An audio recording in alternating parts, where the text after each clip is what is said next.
rupiah. Sebenarnya siapa yang menanggung biaya yatim piatu ketika ayahnya telah tiada? Sebab saat ini rata-rata anak yatim diantarkan ke daerah yang digratiskan biayanya tanpa ditanggung biaya oleh walinya. Berdosakah mereka para wali? Berdosa. Yang wajib tanggung biaya anak yatim wali. Man ma ina wajib tanggung biaya ana. Man wali hana tapana. Nah. Muya ke musyawarah tapi kedua-dua kena.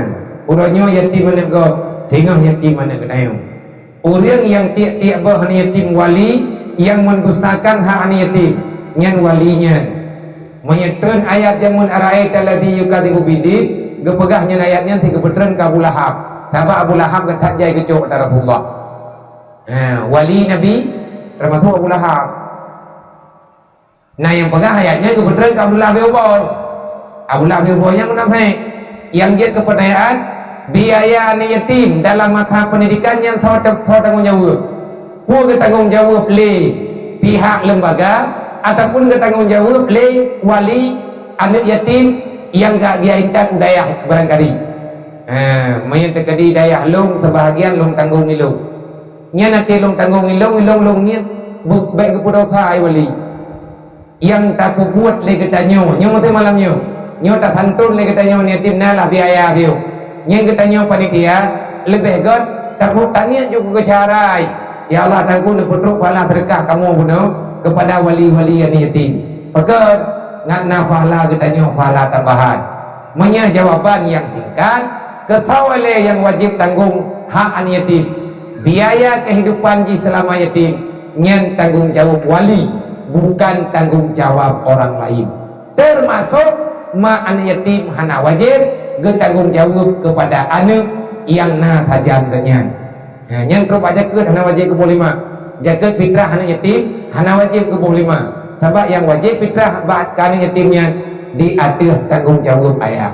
Apapun diatur tanggung jawab keluarga ayah. Iban cara satu masyarakat ngan kompak. Kadang na teliti paham di segi pendapat. Jawaban yang tepat bed dan pergi. Manfaatkan selisih pendapat gara-gara beda pendapat biasa yang terkalat. Beda pendapat disebabkan beda pendapatan. Pakan dawa Tuhan pun dengan Tuhan lepan anak satu pula. Pakan hanapai kecil dengan Tuhan pun raya gaji kecil he Tuhan pun. Menang-menang tak. Makin cara baru selisih pendapat bekerjalah hanya untuk menyelesaikan agama Allah. Gaji katanya nak Allah. Masalah kacau baju tepat tak tepat tu. Wa'mal maktafakna dalam kaedah. Kerjakan yang sudah kita sepakati dan musyawarah kembali yang masih belum ada satu keputusan. Baik gara-gara dawa bacul kelih buat hana jadeh tak buat apa-apa dalam kampung. Baik nama dawa-dawa inonton leureung ingin lawa lain mandung nak salah baca tepat masing-masing tanya nak kesalahan dan nak kebenaran nak kekurangan nak kelebihan yang katanya perlu dihargai leur lain hargai dulu dirimu dan engkau berusaha menghargai orang lain yang perlu salah tanya di pemaah legop wate salah gop tidak maaf intinya baik tatamah masalah urut kiamat ngan masalah hana membuat siapin ulang dunia masalah tanya urut akhirat masalah yang terpesapat itu dalam dunia. Ya benar.